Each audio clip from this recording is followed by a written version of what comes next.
RBI ने NBFCs की जो अपर लेयर की लिस्ट होती है, जिसको हर साल आरबीआई निकालता है, उसको फिर से निकाला है। अब इस बार की लिस्ट काफी खास है। इस बार कई सारे नए इंक्लूजन हुए हैं लिस्ट में, और कुछ बड़े नामों को इस लिस्ट से हटाया भी गया है। तो सब कुछ हम डिटेल में समझते हैं। ये लिस्ट क्या है, क्यों बनती है, इसके पीछे का रीजन क्या है, और इस लिस्ट में कुछ ऐसे नाम भी हैं जिनको लेकर ये काफी खबरें बनी हुई हैं। तो चलिए स्टार्ट करते हैं। तो ये आरबीआई ने 2026-27 के लिए लिस्ट निकाली। इसका ऑफिशियल नोटिफिकेशन आप यहाँ पे देख सकते हैं। 17 कंपनियां यहाँ पे रखी गई हैं, और ये केवल अपर लेयर की लिस्ट है, जो कि आरबीआई हर साल निकालता है। हर एक लेयर की लिस्ट ऐसा नहीं निकालेगा। अपर लेयर की लिस्ट जो है आरबीआई ऐसा अपडेट करता है। बाकी लेयर्स भी मेंटेन होती हैं, इनकी लिस्ट को नोटिफिकेशन के रूप में आरबीआई ऐसा निकालता है। अब हम सबसे पहले बात करें कि अपर लेयर का मतलब क्या है। तो देखिए, आरबीआई ने 2018 में, आपको अगर याद हो या फिर नहीं पता है, तो एक एनबीएफसी हुआ करती थी आईएलएफएस करके। अब आईएलएनएफएस का ना क्राइसिस हुआ। क्या क्राइसिस हुआ? ये जो आईएलएफएस कंपनी थी, ये शॉर्ट टर्म पे लोन लेती थी मार्केट से। शॉर्ट टर्म पे लोन लेकर के उनको जो लॉन्ग टर्म के प्रोजेक्ट्स होते थे वहां पर फाइनेंस करने का काम करती थी। हुआ क्या कि जो इसने बड़े बड़े प्रोजेक्ट्स फाइनेंस किए थे, वहां से पैसा इसको टाइम पे मिल नहीं पाया, क्योंकि वो इतने बड़े इंफ्रास्ट्रक्चर प्रोजेक्ट होते हैं, तो उनके साथ जरूरी नहीं कि सब कुछ स्मूथली चलता रहे। बहुत परेशानी आती है, बीच में अटक जाते हैं, महीनों महीनों तक अटके हुए हैं, सालों तक अटके हुए हैं।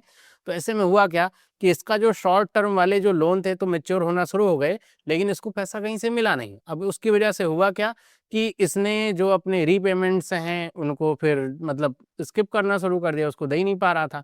तो इस वजह से चलते चलते करके एक बहुत बड़ा फाइनेंशियल क्राइसिस हुआ था, जिसने पूरी फाइनेंशियल इंडस्ट्री को हिला दिया था, क्योंकि यहाँ पर बहुत सारी बातें छिपाई भी गई थी। और उसके बाद से ही फिर आरबीआई ने ये डिसाइड किया कि जो एनबीएफसीज हैं, नॉन बैंकिंग फाइनेंशियल कंपनी जो हैं, इनको ऐसे आप नहीं छोड़ सकते। जैसे आरबीआई पहले एक लाइटर टच लेकर के रखता था रेगुलेटरी अप्रोच पे एनबीएफसीज को, ऐसा बैंक की तरह एकदम स्ट्रिक्ट नॉर्म्स या कुछ ऐसा नहीं होता था। हाँ, वो आपके रेगुलेशंस होते थे, लेकिन उतने ज़्यादा वहाँ पे सख्ती भी नहीं थी। लेकिन जब ये एनबीएफसीज काफ़ी तेज़ी से बढ़े और इनमें इंटरकनेक्टेडनेस बढ़ी और इनका ग्रोथ भी काफ़ी अच्छा हुआ, तो इनके साथ साथ कमियां भी आने लगी, जैसे आईएलएफएस का क्राइसिस था। तो इसके बाद आरबीआई ने 2021 में ये स्केल बेस्ड रेगुलेशन फ्रेमवर्क जो है वो यहाँ पे लगाया, जो कि अक्टूबर 2022 से इफेक्ट में आया। इसके पीछे का रीजन क्या था? ये आरबीआई ने कहा कि जो एनबीएफसी हैं सारी एक तरह की नहीं है, और एनबीएफसी सारी एक नेचर की भी नहीं होती हैं। और ये भी आपको पता होना चाहिए, एनबीएफसी सारी आरबीआई के द्वारा रेगुलेटेड भी नहीं होती हैं, है ना। एनबीएफसी अलग अलग टाइप की होती हैं। कुछ का रेगुलेशन बहुत सारी का आरबीआई करेगा, कुछ का रेगुलेशन सेबी करता है, कुछ का आईआरडीआई करता है, तो ऐसे वो होती हैं। तो इसको लेकर के आरबीआई ने इनको ऐसा कहा कि सारी एनबीएफसीज को एक साथ हम नहीं कह सकते सब कुछ एक तरीके से रेगुलेट हो। एसेट साइज के आधार पे, उनकी एक्टिविटी के आधार पे, कॉम्प्लेक्सिटी के आधार पे, कितना रिस्क वो हैंडल करें, उस आधार पे इनको डिवाइड करना होगा। और उसी के आधार पे आरबीआई ने ये स्केल बेस्ड रेगुलेशन यहाँ पे बनाए। तो एनबीएफसीज को ना 4 ऐसे लेयर्स में डिवाइड किया। इसमें जो सबसे छोटा लेयर है या सबसे बेसिक लेयर है वो आपका आता है बेस लेयर, एनबीएफसी बीएल कहा जाता है। ये ऐसी एनबीएफसीज होती हैं जो नॉन डिपॉजिट टेकिंग होती हैं, मतलब ये डिपॉजिट जनता से नहीं ले रही होती हैं। ये इस तरह की, जैसे आपका कोई अकाउंट एग्रीगेटर हो गया, तो किसी तरह का जनता से कोई डिपॉजिट नहीं ले रहा है, लेकिन एनबीएफसी के तहत आता है। या फिर ये जो non operative financial holding companies हो गई, या फिर पीयर टू पीयर लेंडिंग्स हो गए, तो ये जनता से पैसे नहीं ले रहे होते हैं। तो ये वो जो सारी एनबीएफसीज हैं जो नॉन डिपॉजिट टेकिंग है, जिनका एसेट साइज 1000 करोड़ रुपए से कम है, तो वो आपकी यहाँ पे फिट हो जाती हैं। यहाँ पे सबसे कम रेगुलेटरी इंटरवेंशन होता है आरबीआई का। फिर आती है एनबीएफसी मिडिल लेयर। इसमें जितने भी तरह के डिपॉजिट टेकिंग एनबीएफसीज हैं, उनके एसेट साइज से मतलब नहीं है वो 100 करोड़ का है या फिर 1000 या 5000 करोड़ का है। अगर वो जनता से डिपॉजिट ले रहे हैं, तो वो सारे के सारे आपके मिडिल लेयर में जाते हैं।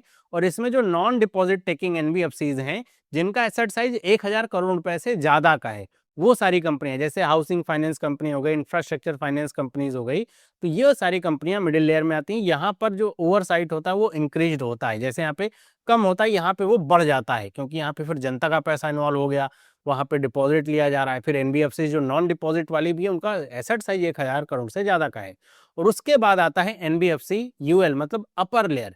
ये सिस्टमेटिकली इंपॉर्टेंट एनबीएफसीज होते हैं। जैसे हर साल आरबीआई ऐसा लिस्ट निकालता है ना, सिस्टमेटिकली इंपॉर्टेंट बैंक, जिसमें 3 या 4 बैंक आपके आते हैं, जिनको कहा जाता है टू बिग टू फेल ऐसे करके। ऐसे एनबीएफसी में सिस्टमेटिकली इंपॉर्टेंट जो एनबीएफसीज हैं, वो आपके अपर लेयर में रखे जाते हैं, जिनको आरबीआई आइडेंटिफाई करता है। इन एनबीएफसीज के ऊपर जो कह सकते हैं रेगुलेटरी रिक्वायरमेंट्स होते हैं, काफ़ी ज़्यादा होते हैं, एकदम जैसे समझिए कॉमर्शियल बैंक के आसपास ही ये रहते हैं। और यहाँ पे जो स्कोरिंग मेथडोलॉजीज, पैरामीटर, सब कुछ आपका एकदम इंक्रीज या रेगुलेटरी जो मैकेनिज्म होता है काफ़ी इंक्रीज रहता है। जिससे होता क्या है, ये जो एनबीएफसीज हैं जो सिस्टमेटिकली इंपॉर्टेंट हैं, इनमें किसी तरह का घालमेल ना होने पाए। और इस बार की जो लिस्ट है उसमें 17 एनबीएफसीज को शामिल किया गया है, जिनके एसेट साइज 1 लाख करोड़ से ज़्यादा के हैं। इसमें आप जैसे बजाज फाइनेंस हो गया, एलआईसी, एचएफसी हो गया, ये सब आपकी आती हैं। अभी मैं पूरी लिस्ट आपको दिखाऊंगा। और उसके बाद आती है NBFC top player. Top player हमेशा, या कह सकते हैं जनरली, सामान्यतः, हमेशा तो नहीं कहेंगे कि हमेशा होगा तो फिर इसका बनाने का क्या फायदा है, जनरली सामान्यतः एम्प्टी रहती है। ये उन एनबीएफसीज के लिए है, जैसे कोई एनबीएफसी अपर लेयर में है लेकिन किसी एनबीएफसी का रिस्क काफ़ी ज़्यादा बढ़ जाए, मतलब वो अगर बहुत ज़्यादा रिस्क में चली जाएगी तो उसके ऊपर बहुत ज़्यादा रेगुलेशन करना पड़ेगा, ज़्यादा ओवर वहाँ पे स्ट्रिंजेंट वहाँ पे नॉर्म्स लगाने पड़ेंगे, बहुत बारीकी से नज़र रखनी पड़ेगी। तो ऐसी एनबीएफसीज के लिए ये लेयर बनाई गई। अभी तक तो इसमें कोई एनबीएफसी नहीं आई है, लेकिन इसको रखा गया है कि अगर आगे चल करके कोई एनबीएफसी आती है जिसकी वजह से जो सिस्टमिक रिस्क है वो बढ़ जाए, तो उसको यहाँ पे टॉप लेयर में डाला जाएगा। अब हम देखते हैं वो लिस्ट। तो ये है वो लिस्ट 17 कंपनियों की, नाम याद रखने की जरूरत नहीं है, एक मोटी मोटी नज़र आपके पास होनी चाहिए कि ये एनबीएफसी जो है आपकी आती है, जैसे एलआईसी हाउसिंग फाइनेंस हो गया, एलएनटी फाइनेंस हो गया, बजाज हाउसिंग फाइनेंस हो गया। ये सब आप जान करके रखिए कि ये सारी बड़ी बड़ी जो एनबीएफसीज हैं ये अपर लेयर में आती है, इनका एसेट साइज 1 लाख करोड़ से ज़्यादा का है। तो यहाँ पे एक इंपॉर्टेंट बात समझने की जरूरत है कि 2026-27 के लिए जो यहाँ पे जारी की गई एनबीएफसी की लिस्ट है, जिसमें 17 एनबीएफसीज हैं, एक बार अगर कोई एनबीएफसी अपर लेयर की लिस्ट में आ गई तो उसके ऊपर जो अपर लेयर के रेगुलेशंस हैं वो 5 साल तक लगते हैं। मतलब कि अगर मान लीजिए कोई हाउसिंग फाइनेंस कंपनी है, जैसे मैं बात करूं टाटा सन्स की, ये अगले साल इससे हट जाए, तो ऐसा नहीं होगा कि टाटा सन्स जब अपर लेयर से हट गई तो इसके ऊपर से रेगुलेशन भी हट जाएंगे, नहीं। ये जितने साल, जैसे अभी 2026-27 में अगर ये लिस्ट में है, अब ये हट भी जाए, अगले साल ना भी रहे, तब भी 5 साल तक इसके ऊपर अपर लेयर के रेगुलेशंस वो सारे फॉलो करेंगे। और यहाँ पर एक और बात है कि जितनी एंटिटीज आएंगी इस अपर लेयर में, उनको with in 3 years of identification, जो प्राइवेट एंटिटीज हैं, सरकारी नहीं एनबीएफसी, जो प्राइवेट एनबीएफसीज हैं, उनको अपने शेयर को लिस्ट करना होगा शेयर मार्केट में, मतलब स्टॉक एक्सचेंज में। तो वो भी एक नॉर्म आता है, ये प्राइवेट एनबीएफसीज के लिए है। अपर लेयर में आप आए और आपको 3 साल के अंदर आपको जाना पड़ेगा पब्लिक में, अपने शेयर को लिस्ट करना पड़ेगा।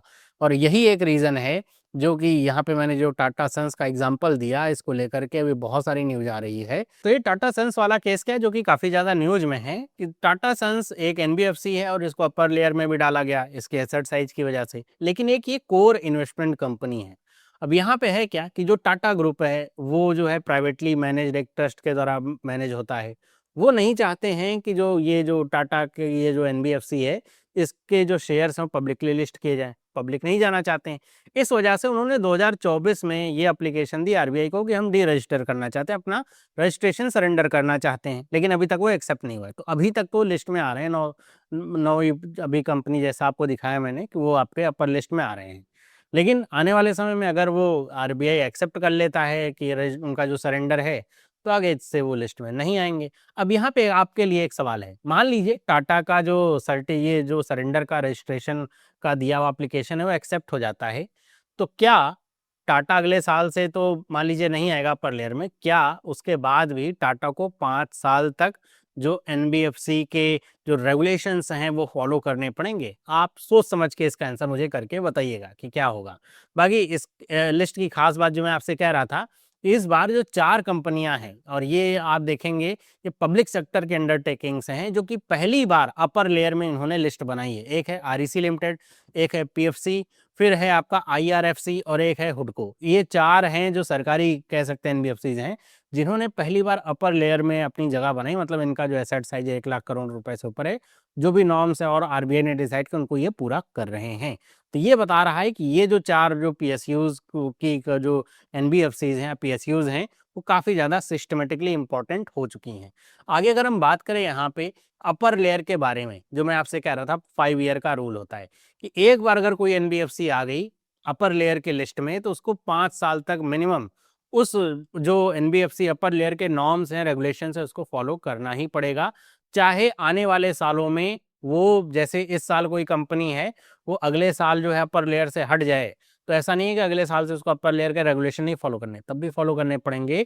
पिछले 5 साल से ऐसा वो देखा जाएगा, है ना? तो यहाँ पर उसी तरह आप देखेंगे एक्सक्लूजन को, कि जैसे इस बार मैं कह रहा था ना, बड़े नाम जैसे पीएनबी हाउसिंग फाइनेंस है, ये इस बार अपर लेयर में जगह नहीं बना पाई।